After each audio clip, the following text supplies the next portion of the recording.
नमस्कार दोस्तों, अपने YouTube channel Pradeep sir CGS coaching classes में आज हम देखेंगे LCM एंड SCF का 6वां पार्ट। अगर आप लोग हमारे चैनल पर नए जुड़े हैं तो चैनल को सब्सक्राइब करना, शेयर करना, लाइक करना, बगल में बेल आइकन होगा उसको प्रेस करना, जिससे यहाँ से जो भी वीडियो प्रोवाइड किया जाए आपके पास सबसे पहले पहुँच पाए। और वीडियो को अंत तक जरूर देखिएगा क्योंकि यह पार्ट बहुत ही इम्पोर्टेंट रहेगा। आइए हम स्टार्ट करते हैं LCM एंड SCF का 6वां पार्ट। पहला क्वेश्चन है 78 सेंटीमीटर, 104 सेंटीमीटर, 117 सेंटीमीटर तथा 169 सेंटीमीटर लंबी धातु के 4 छड़ों की अधिकतम लंबाई के बराबर छड़ों में काटने पर प्राप्त सभी छड़ों की अधिकतम संख्या कितनी होगी। ये बोला है कि 104, 78 सेंटीमीटर और 104 सेंटीमीटर और 117 सेंटीमीटर और 169 सेंटीमीटर के अधिकतम लंबाई के बराबर छड़ों में काटना है। बराबर छड़ों में काटना है। टोटल कितने छड़ कटने के बाद हो जाएंगे उसकी संख्या पूछा है। तो अधिकतम लंबाई के छड़ काटना है तो आपको HCF निकालना होगा, क्योंकि HCF जो है सबको डिवाइड करता है। HCF हमेशा सबको बराबर बराबर भागों में डिवाइड करेगा। जो भी HCF आएगा उसी से आप डिवाइड कर दीजिए। जो भी नंबर यहाँ मिले और यहाँ मिले और यहाँ मिले और यहाँ मिले सबको ऐड कर दो, आपको पता चल जाएगा क्या अधिकतम संख्या कितनी होगी। तो देखना ध्यान से। अगर हम देखें 78, 104, 117 और 169 का HCF, तो HCF हो जाएगा 13। HCF कितना होगा? अगर यहाँ देखिए 104, 78, 104, 117 और 169 का HCF कितना हो जाएगा? आप बताएंगे 13 HCF हो जाएगा। इसी 13 से डिवाइड करेंगे, अधिकतम संख्या निकल जाएगी छड़ों की अधिकतम संख्या निकल जाएगी। देखना 13 से डिवाइड करिए, 13 छक 78, 13 थे 104, 13 9 117 और 13 3 169, सबको ऐड कर दी। 8 6 14, 13 2 26, 26 1 27, 27 और 9 36। अधिकतम जो छड़ों की संख्या हो जाएगी वो हो जाएगी 36।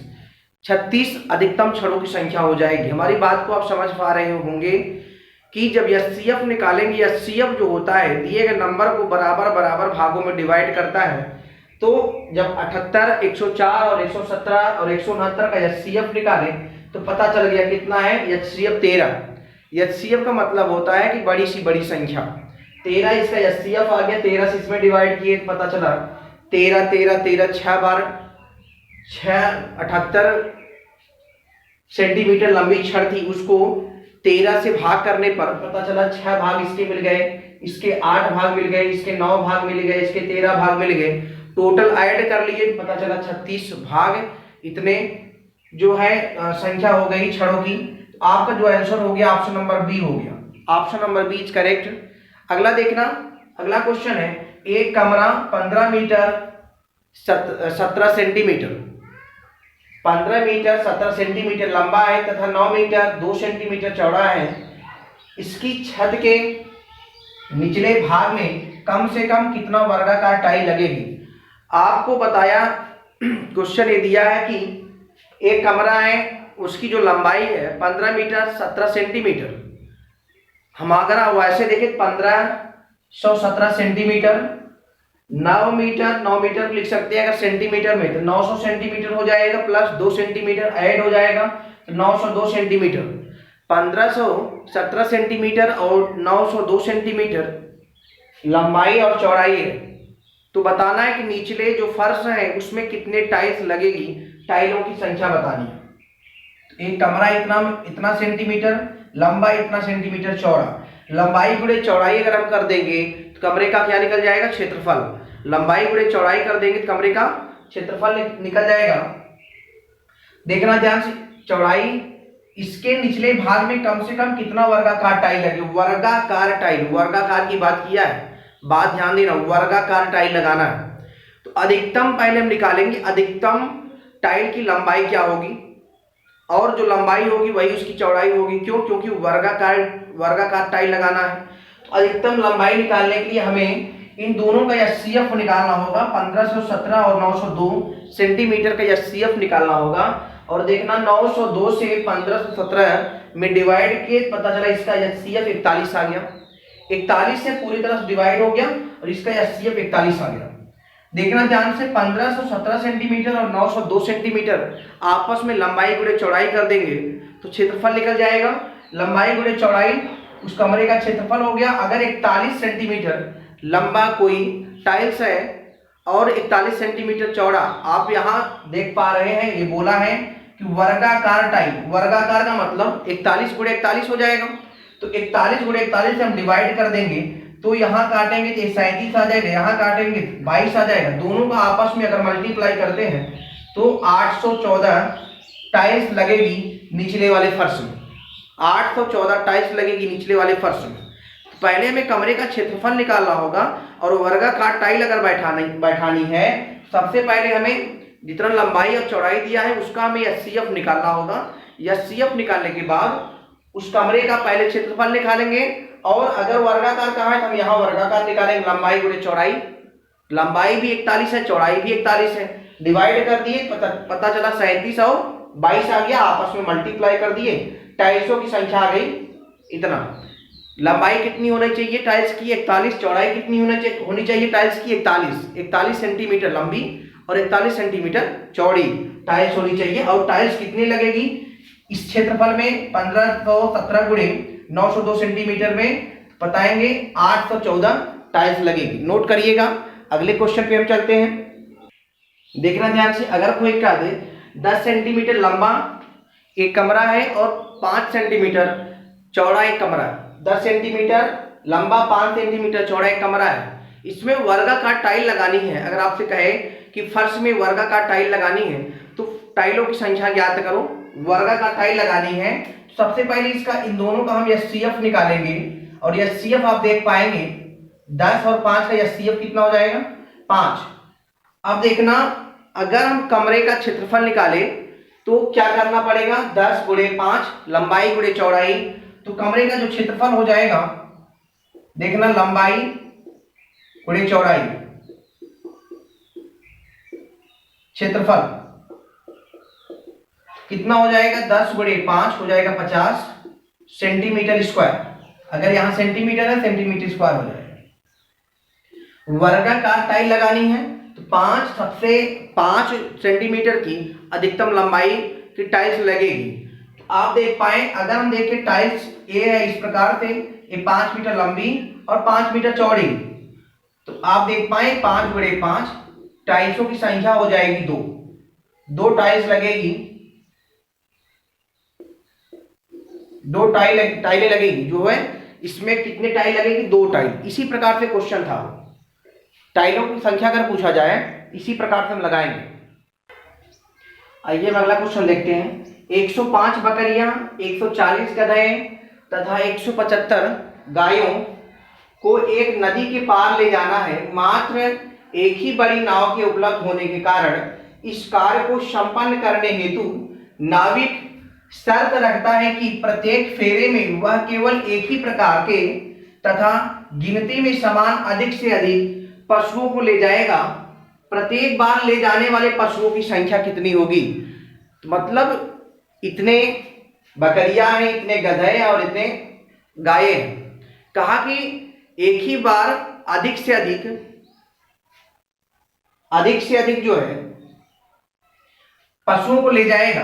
प्रत्येक बार ले जाने वाले पशुओं की संख्या बतानी है और समान गिनती में समान अधिक से अधिक पशुओं को ले जाना है।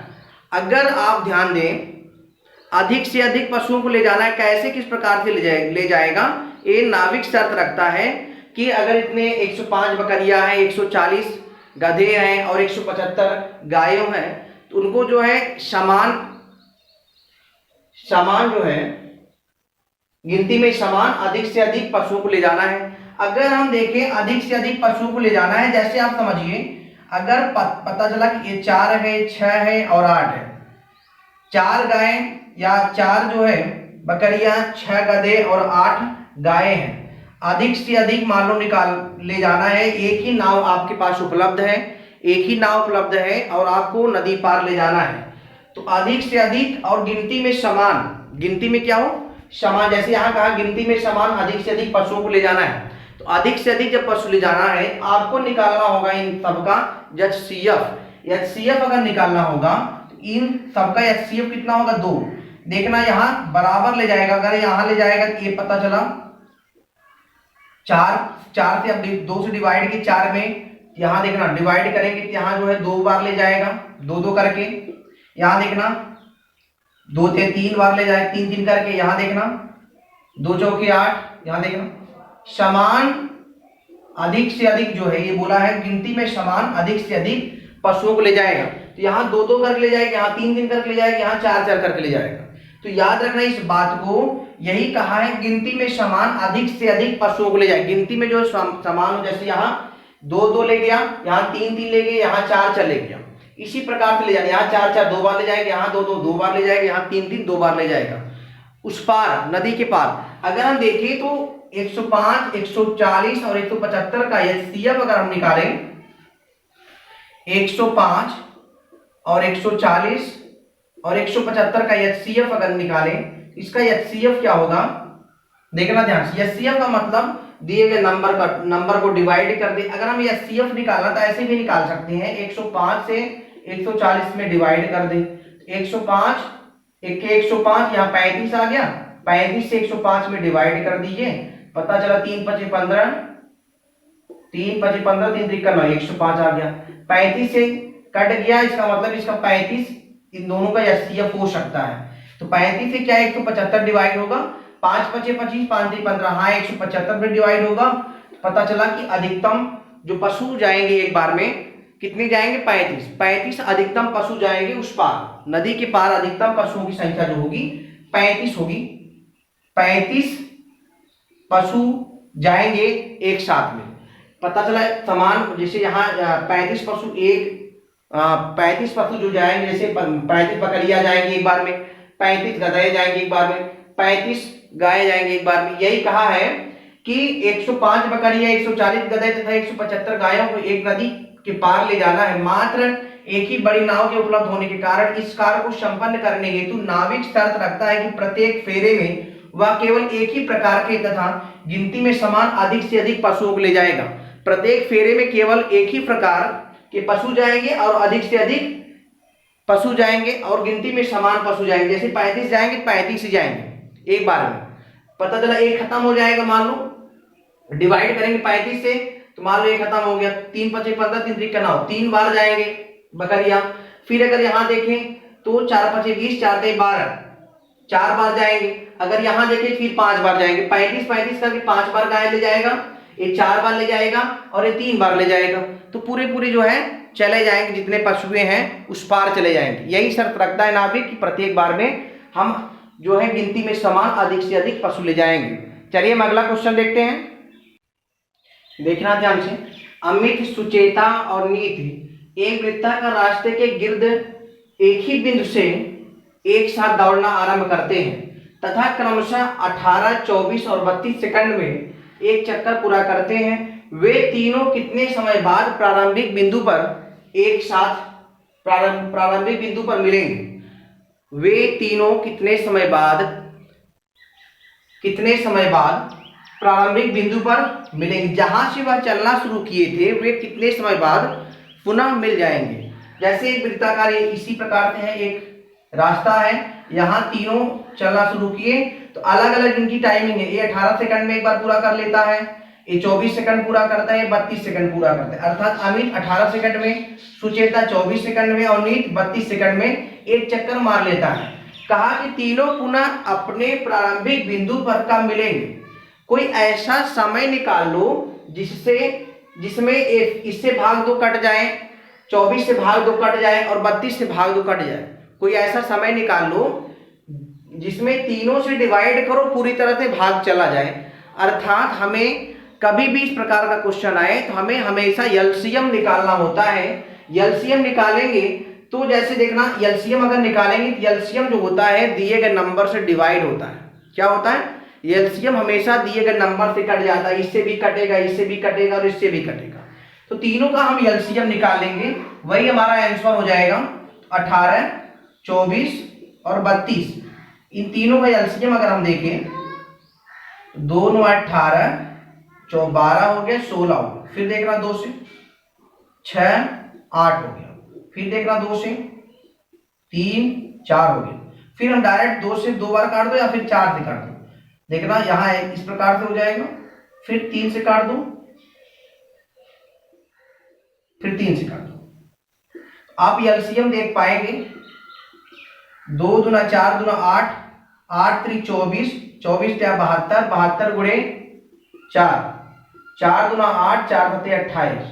आपका जो एलसीएम है 288 सेकंड बाद वे दोनों एक साथ में हो जाएंगे, तीनों एक साथ प्रारंभिक बिंदु पर मिलेंगे, तीनों जो है एक साथ प्रारंभिक बिंदु पर मिलेंगे। आपको पता है अगर कभी भी इस प्रकार का क्वेश्चन आए, एक वृत्त है, अलग अलग टाइमिंग में एक चक्कर पूरा करते हैं, तो तीनों पुनः अपने प्रारंभिक बिंदु पर कब आपस में मिलेंगे, तो याद रखना हमेशा एलसीएम निकालना होता है। क्यों? क्योंकि कोई ऐसा समय मिल जाए जिसमें तीनों से भाग करे, पूरी तरह से डिवाइड हो जाए, तो वह समय है जब हम एलसीएम निकालेंगे तभी वह समय मिल पाएगा। अगर हम एचसीएफ निकालेंगे तो एचसीएफ से ये तीनों नंबर डिवाइड हो जाएगा। कभी एचसीएफ मत निकालना, ये ऐसे क्वेश्चनों के लिए हम हमेशा एलसीएम निकालते हैं। हमारा जो आंसर होगा 288 सेकंड बाद जो है वे प्रारंभिक बिंदु पर मिलेंगे। चलिए अगला